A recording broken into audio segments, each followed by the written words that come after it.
começou esse trabalho? Como é que você ingressou no ar? Bom, boa tarde a todos. Boa Agradeço, tarde. em primeiro lugar, a oportunidade, em nome de Alcoólicos Anônimos, para divulgar essa mensagem que transforma tantas vidas e famílias, né? Comecei trabalhando num hospital onde pessoas de Alcoólicos Anônimos iam fazer um grupo de recuperação para as pessoas internadas no setor de álcool e outras drogas de um hospital, há 26 anos. E esse trabalho, eu sou não alcoólica, né? Por isso estou aqui representando, porque os membros são anônimos, então não podem aparecer para a sociedade civil. E estou aqui para trazer essa mensagem, esse recado de que é possível, sim, a cada dia se manter abstinente quando a pessoa tem o desejo e se identifica, né, como portador do alcoolismo. Vamos explicar então para as pessoas como é que funciona o ar. Bom, numa reunião de recuperação, qualquer pessoa, se quiser visitar, se vocês quiserem conhecer, inclusive estão convidados, podem aparecer. A gente tem no site aa.org.br endereços dos grupos, localização, dias de reunião, horários. A pessoa pode acessar o site, escolher um grupo para visitar. Um familiar também, se quiser ir, pode pedir informação ou buscar o Al-Anon, que é para familiares e amigos. E a pessoa lá assistindo a reunião, ela pode manifestar o desejo de parar de beber, caso ela se identifique como uma pessoa portadora do alcoolismo. E uma vez que ela manifesta o desejo de parar de beber, querendo ingressar em Alcoólicos Anônimos, ela se torna membro automaticamente. Não tem taxa, não tem mensalidade, é mesmo o desejo de entrar em recuperação, de ficar abstêmio e recuperar a saúde mental e física, né? Completamente gratuito, então. Gratuito. E outra... Autossuficiente também. Então, e a gente fala para o Brasil inteiro com esse programa, vocês têm representação em todos os estados brasileiros, nas capitais, são locais de fácil acesso para as pessoas, elas vão acessar o site, elas vão encontrar um AA perto da casa delas? Provavelmente sim, comumente sim. Temos os grupos físicos, que são esses de reunião presencial, que tem os endereços no site.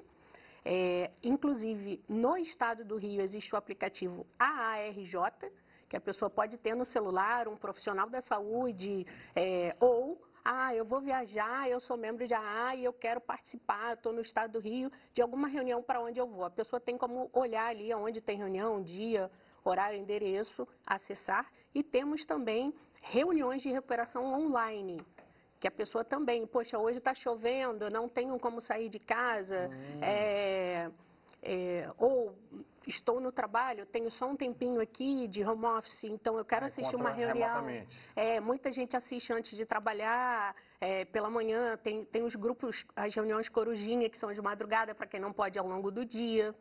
Então, existem reuniões de recuperação online também, e normalmente os grupos são em lugares que têm fácil acesso, não tem muito risco, dependendo do bairro, né? E para onde não tem grupo, existe a possibilidade da reunião online, ou seja, isso é bem acessível, basta querer mesmo, né? E tem no mundo todo, né? Eu sei que existem os 12 passos do AA. O que é isso? Os famosos, Os né? famosos, Das isso. novelas, da televisão. É um programa de recuperação para se alcançar a sobriedade e manter-se sóbrio a partir do momento que a pessoa começa a praticar esses passos. Mas não é de hoje para amanhã, do 1 ao 12º, do primeiro ao 12º, né? O momento emocional, eu costumo dizer que não é igual um tempo de relógio, é um tempo emocional de cada um, né? O primeiro passo é admitir que perdeu o controle sobre a própria vida e que a prioridade passou a ser a bebida, o beber, ter contato. Eu preciso beber para começar a trabalhar. Eu preciso beber no almoço porque ou eu estou no trabalho, mas eu já estou pensando que horas que vai acabar para tomar uma. É uma relação diferente, né, com a bebida, né? Porque a bebida tá presente na nossa vida o tempo todo, né? E tem propaganda, em todo lugar que você vai e tal. Mas eu acho que tem uma chave, um ponto de virada aí que... Tem, né? A gente pode pensar aí num uso gradual, né? Num uso, abuso, a tornar-se uma dependência E a dependência é quando realmente a prioridade passa a ser o contato com a bebida alcoólica. Então, a festa de criança que não vai ter bebida, eu fico lá fora bebendo. Ou pode levar alguma coisa para beber, a situação que não vai ter, ou a própria pessoa começa a ser excluída socialmente, começa a se relacionar mais com quem tem mais contato com a bebida para evitar críticas, evitar isolamento. Até aqui no 12 Perguntas, que é possível acessar pelo site a.org.br, tem as 12 perguntas que a pessoa que tiver dúvida, ela pode preencher. Isso que eu ia perguntar a você, como é que a pessoa, apesar do Caruso ter dito, realmente a gente bebe socialmente, mas como é que chega aquele momento em que a pessoa diz assim, não, será que eu sou alcoólatra? O que eu faço? Respondendo a esse questionário, a pessoa pode chegar no final, totalizar o número de pontos e dizer, bom, eu preciso procurar o A? Sim, são 12 perguntas básicas, assim, né? Mas que vão trazendo um diferencial que a própria pessoa vai percebendo se ela está tendo questões ou não com a bebida alcoólica. Então, você já pensou em parar de beber e chegou na festa e não conseguiu? Você pensou em beber menos e quando você viu, você bebeu muito mais? Alguém já reclamou da sua forma de beber?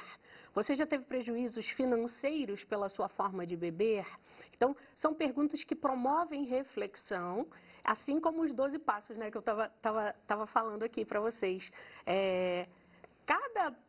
Cada passo tem um propósito de reformulação de vida naquele indivíduo, naquela pessoa que está buscando ajuda dentro de Alcoólicos Anônimos. Então, reconhecer as dificuldades, fazer um inventário dos prejuízos que teve, de quem prejudicou, o que retoma, e mais para o final da prática dos passos começar a divulgar o que funcionou para mim, eu passo adiante, né? Que seria o 12º passo, que é levar a mensagem adiante.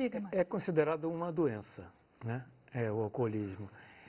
Mas ele é uma questão de medida e desmedida, ou seja, não é porque você bebe necessariamente que você está entrando numa carreira ou numa estrada que dará necessariamente numa doença.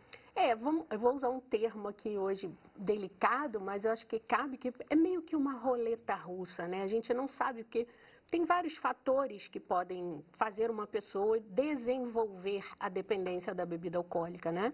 Tanto que é síndrome de dependência do álcool, que é o quê? Um conjunto de sinais e sintomas, não se sabe a causa, mas tem fatores genéticos, sociais.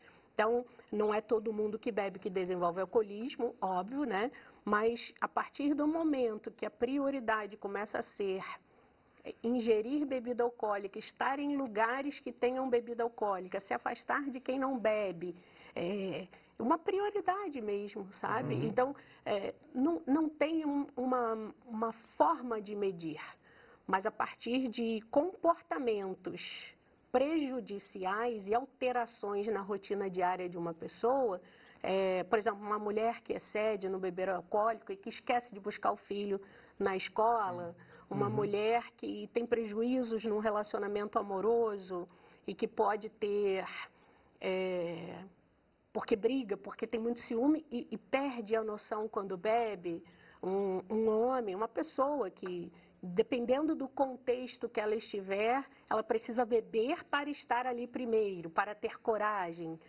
Então, são vários significados que podem nos mostrar esse... Mas pode ter uma pessoa que é mais suscetível do que outra. Por exemplo, duas pessoas bebendo a mesma quantidade, uma tem uma suscetibilidade, uma predisposição maior sim, do que... Sim, e é interessante, até voltando aqui um pouquinho para a pergunta que ele fez, que existe, nem todo, que a gente tinha muito aquele estigma antigo do que o bêbado é o mendigo da rua, né? O bêbado é aquela pessoa que não tem nada, que perdeu tudo, que mora na rua, que está sujo, que está largado, que dorme no chão. E a gente sabe que isso é uma fase final do processo do adoecimento, né? Agora, pessoas empregadas, pessoas que têm boa condição financeira, bons cargos, salários, podem o quê?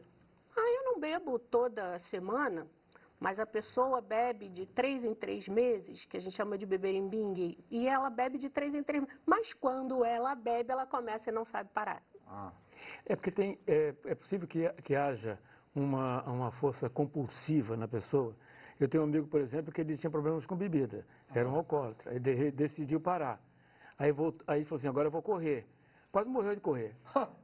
Então, Porque assim, era levou essa compulsão para uma outro lugar. compulsão a algo absoluto ou a algo desmedida, que poderia ser o álcool, poderia ser a corrida, poderia ser outra coisa. Comida. Comida. E é uma situação, gente, droga, né? que quem está em volta, às vezes tenta ajudar. Era a pergunta até que eu ia fazer a você. A minha experiência é exatamente essa que você falou. Eu sou filha de um pai que era, assim, o melhor chefe de gastronomia do mundo. E tinha um restaurante muito importante e era uma pessoa maravilhosa. Quando ele não estava bebendo, ele era o melhor pai do mundo.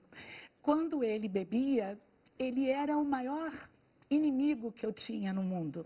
A ponto de quando, assim, a chave virava na porta, que significava que ele estava chegando, onde estivesse, o que eu estivesse fazendo, eu me mexia e eu saía do lugar. Era absolutamente instantâneo. O telefone que eu ligava na época, se ele atendia, dependendo da voz como atendesse, eu desligava imediatamente. O olhar que eu tinha era um olhar de culpa profundo, porque parecia que eu, criança, era culpada daquilo tudo. E como eu podia ajudar aquela pessoa que eu amava profundamente e que se encontrava o tempo todo numa gangorra de sentimentos. Porque era uma pessoa absolutamente sensível. São extremamente sensíveis, têm uma captação para a realidade profunda. Sentem tudo com uma vibração enorme e trabalham o tempo todo na tentativa de escapar disso e não conseguir. Infelizmente, ele já faleceu da pior forma possível, não conseguiu realmente retomar. Foi uma doença gravíssima, mas para que eu, como criança ou adolescente, entendesse isso, levei muito tempo. Então, estou achando interessante que eu esteja nesse lugar aqui hoje, nesse programa com você, em que a Cissa não pôde vir. Para mim, está sendo extremamente doloroso e, ao mesmo tempo, fascinante, porque prova que era uma doença, como disse o Moacir, que nós não somos responsáveis, mas que existe um tratamento e uma necessidade de aceitação por parte dessa pessoa que era doente e que, na verdade, era uma pessoa fantástica, maravilhosa, como todos aqueles que sofrem dessa doença o são e que precisam de ajuda e se ajudar. E aí eu digo a você, como fazer para encontrar alguém que possa ajudar? Cátia, que valioso a sua partilha, assim, corajosa. Obrigada também, porque com certeza você ajuda muitas pessoas a repensarem aí, até familiares, né? Aqui, na capa dessa revista, Grupo Base, é onde tudo começa, né? É numa reunião de recuperação que a pessoa estaciona essa compulsão, que o Moacir e o Marcos falaram, que é onde a pessoa entende que a cada dia ela precisa estar em recuperação. Em que sentido? Recuperar a ação. Eu perdi a minha capacidade de discernimento para a bebida.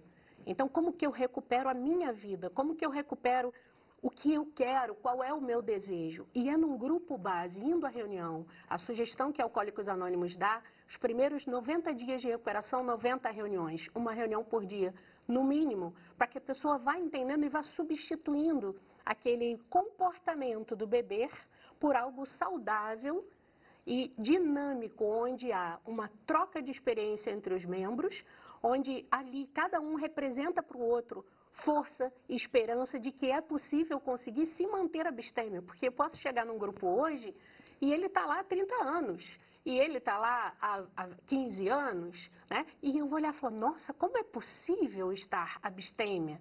Né? Eu posso encontrar uma mulher no grupo. É interessante também falar que em Alcoólicos Anônimos, no mundo todo também, que está presente em mais de 170 países, existem as reuniões de propósito especial, que são reuniões para um público LGBTQIAP+, indígenas, negros, né? Então, existem reuniões mistas, que qualquer pessoa pode assistir, e nas outras também. Se alguém chegar, é uma reunião de propósito especial, mas se alguém chegar pedindo ajuda, a porta está aberta. O importante é acolher quem quer estar em recuperação. Então, é um fortalecimento que eu vejo, é isso que até me faz, como não alcoólica, estar, né, nesse serviço, que eu penso que é para a humanidade mesmo. E da sensibilidade que você fala das pessoas alcoolistas, eu vejo dessa maneira também. Eu sou amiga de AA há 26 anos e a maioria, eu costumo dizer que é corajosa e tem um coração muito bom. E talvez até por essa, aí é uma opinião minha, né? Mas até por essa, baseada na minha experiência, até por essa maior sensibilidade que a pessoa tem, é que muitas vezes existe a incapacidade de lidar com as dificuldades emocionais e a pessoa recorre à bebida. Então, o programa de recuperação de AA, através dos 12 passos, ele traz anonimato, que é importante a gente pensar. Então, mas eu sou fulano, não quero ser reconhecido, eu sou fulana, não quero ser reconhecido. Num grupo de AA, o que você ouve, o que você vê, o que é falado, fica em um grupo de AA, porque preserva a segurança daquele indivíduo que se torna membro e precisa de privacidade, porque o membro é anônimo. Por isso, Alcoólicos Anônimos, mas a Irmandade não, ela deve ser divulgada como eu estou fazendo aqui, né? E que a gente seja multiplicador aí dessas informações de que é possível. Queria falar uma coisa, porque o seu depoimento é muito emocionante, porque é preciso desenvolver a capacidade de não ser intolerante com o alcoólatra, né? Não julgá-lo moralmente. A grande vítima, evidentemente, é claro que o entorno padece muito, mas a grande vítima é a pessoa, é aquele indivíduo que está sofrendo dessa mazela. E óbvio que pode existir uma intolerância ao ponto dele ser julgado por aquilo, como se aquilo fosse uma opção, como se aquilo fosse um traço de maldade, por exemplo. Ou né? definisse a personalidade. E quando não é, na verdade. Né? É um drama que precisa ser evitado, mas precisa ser enfrentado. Né? Sim, Moacir, é um drama, como eu disse, da pessoa e de quem está em volta. E aí eu gostaria até que você citasse a força também do Al-Anon, não é? Porque o AA tem esse grupo para quem precisa de ajuda porque está, né, com o problema do vício, e tem o suporte para quem precisa ajudar esta pessoa. Porque o familiar, a pessoa que convive com um alcoólico, uma pessoa alcoólica, adoece também. Só que de outra maneira, adoece emocionalmente, psicologicamente. E vai enfraquecendo, e aí recorre a comer, começa a ter insônia, prejuízos fisiológicos, doenças, diabetes, hipertensão, por ansiedade, por medos, como você traz aí com coragem a sua vivência, né, para nós. E aí, o familiar que frequenta o Al-Anon, que também é baseado nos 12 passos para a recuperação, só que é para ele falar dele, não para falar do familiar que bebe, do amigo, da pessoa amiga que bebe, mas para poder, como que eu, convivendo com alguém que tem alcoolismo, me ajudo, uma vez que eu também estou perdendo o controle da minha vida, porque eu estou deixando de dormir para ver se o meu familiar chega em casa. Eu ligo mentindo para dizer que o meu familiar está com febre, quando na verdade ele nem chegou em casa. Ou ela nem chegou em casa. Tem também as questões de violência, né, Gabriela, que são seríssimas, a gente sabe disso. Mulheres que às vezes sofrem violência doméstica porque seus parceiros beberam muito e chegaram embriagados. Crianças também, que muitas vezes chegam aos hospitais, enfim, porque na verdade realmente aquele adulto também chegou embriagado. Às vezes esse adulto até diz que não lembra, sinceramente é capaz de lembrar. Não lembro. Porque está num estado, não é isso, Gabriela? Está num estado tão terrivelmente fora de si, que não tem mais controle. Gabriela, eu vou fazer algumas perguntas para você, porque tem algumas questões que as pessoas às vezes se perguntam assim, é mito ou é verdade, não é? Okay. A primeira é, o AA é uma organização religiosa? Mito ou verdade? Mito. Mito. E não aceita doações de fora, é uma organização de direito civil, sem fins lucrativos e sobrevive com doação apenas dos próprios membros de forma voluntária. Depois que a pessoa participa das reuniões, ela recebe algum tipo de informação de, olha, você está liberado, não precisa mais vir às reuniões. Mas ela diz que quer vir. Ela precisa continuar indo, mito ou verdade? Ela precisa voltar? Verdade, precisa voltar. Precisa voltar. Uma vez instalada a compulsão no cérebro, tem como estacionar, mas se a pessoa volta a ter contato com a substância, ela volta a ter o padrão de comportamento prejudicial. Então, Por isso que é um dia de cada vez, por isso que se fala na recuperação em 24 horas.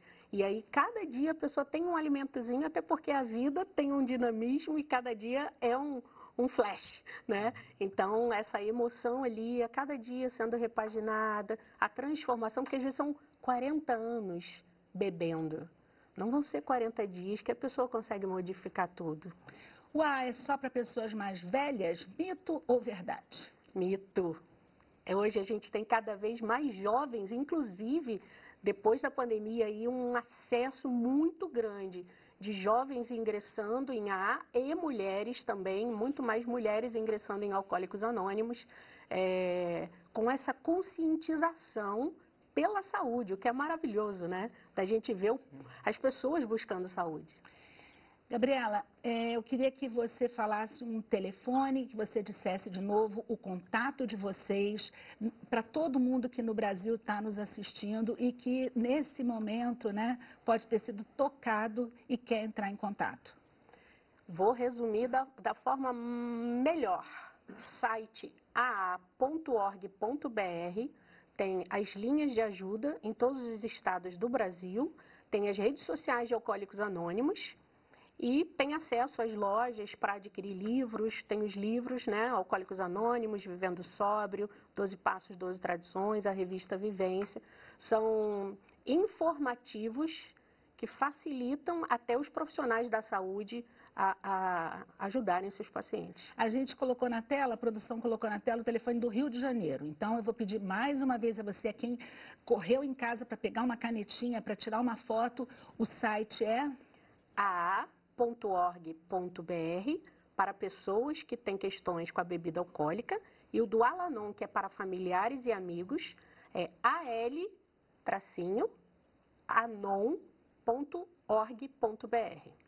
Ok. Gabriela, a gente vai deixar você nesse minutinho, vai para o intervalo, mas eu queria agradecer muito a sua presença.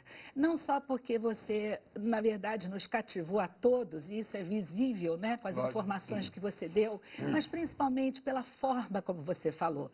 Doce, tranquila, transparente e confiante de que é possível mudar. É possível, acreditem. Então, fica com você aqui o nosso agradecimento e, honestamente, o meu agradecimento em particular, não é? Que, como você disse, não só foi um momento de coragem, mas eu acho que a gente tem que falar, não é, pessoal? Eu acho que em determinados momentos, até a gente chegou a esse ponto hoje em dia, quando a gente fala, a gente com certeza melhora. Gabriela, a gente volta já já com todos vocês. Vamos lá, gente? Rapidinho a gente volta. Nós vamos falar de quê? De amor, intolerância, medos, conflitos e muito mais com o nosso renomado diretor teatral, de cinema e de novela, Moacir Góes. A gente volta já!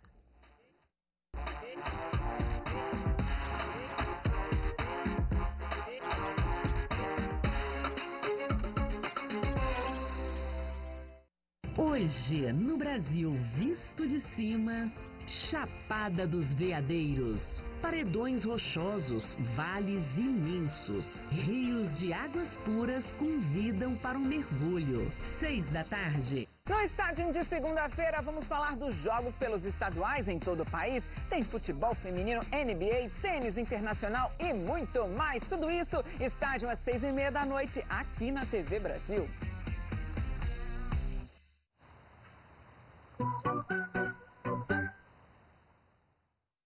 O jornalismo público está de cara nova na internet. A Agência Brasil e a Rádio Agência Nacional ganharam um novo site. Mais leve, mais conectado com o seu celular e com os canais de compartilhamento. Tudo para melhorar o acesso às notícias que fazem diferença na sua vida. Acesse e aproveite o melhor das principais agências públicas de notícias do país. Como as pessoas podem ter medo da informação, medo da cultura? A cultura é o que nos constrói, é o que constrói a nossa identidade, é o que constrói nosso pensamento crítico, né? Então, como pode a gente estar saindo de um governo que fechou o Ministério da Cultura, que boicotou a cultura em todos os setores, sendo que é um dos setores mais importantes? Ator, diretor de cinema, TV, teatro, ele já ganhou inúmeros prêmios nacionais e internacionais. Caio Blá. Terça, 11 da noite, Dando a Real comigo, Leandro Demore, aqui na TV Brasil, a tela da gente.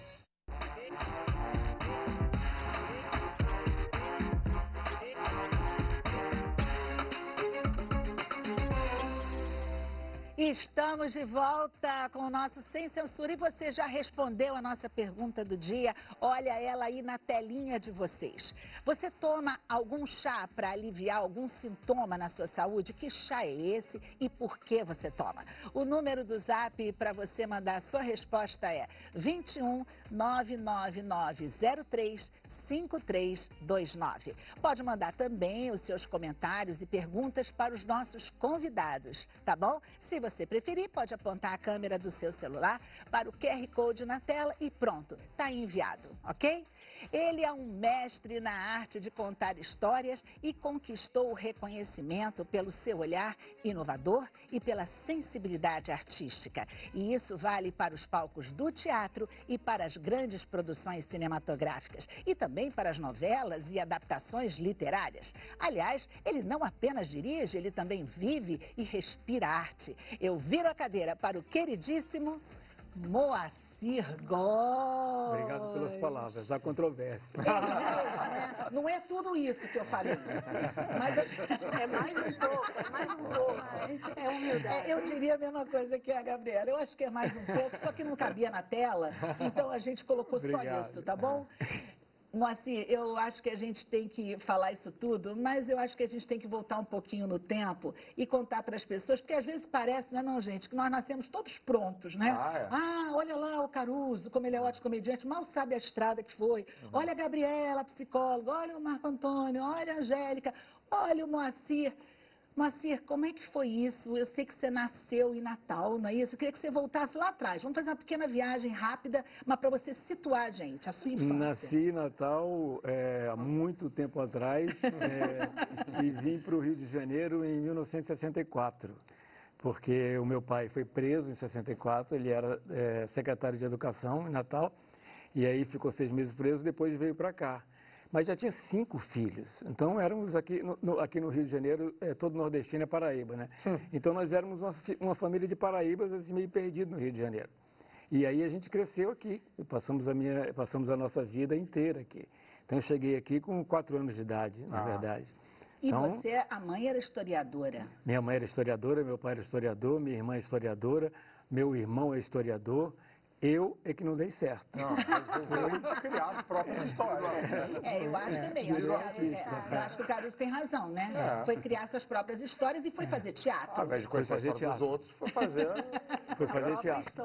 E quando eu fui fazer teatro, eu ainda tinha assim, essa loucura de ser ator. Imaginava que iria ser ator. Então eu fiz Unirio, fiz os 4 anos de Unirio. Aí quando eu saí, eu tive algumas experiências que, se eu contar aqui, vocês vão se acabar de rir, porque foram todas trágicas como ator. Mesmo? Mas o quê? Como ator? Todas. Você não passava em nada? O que aconteceu, eu passava. Mas às vezes passar. A vida da gente em teatro, a vida de ator é uma vida muito complicada. Então, assim, eu fiz filmes, participei de um programa do Chico Anísio. Eu tive tanta vergonha quando eu participei desse programa do Chico Anísio que eu nem fui pegar o cachê depois. Eu era o 5º filho do Tintones. Só para você ter uma ideia. Gente. Aí chegou um determinado momento que eu falei assim, não, eu não quero ser ator e tal, eu vou estudar. E aí fui me dedicar a estudar, que eu queria dirigir. E aí pronto, eu pegava um dinheiro, ia ver peças no mundo inteiro e tal. Aí que eu mergulhei muito e encontrei aquilo que eu queria fazer, na verdade. Agora, interessante.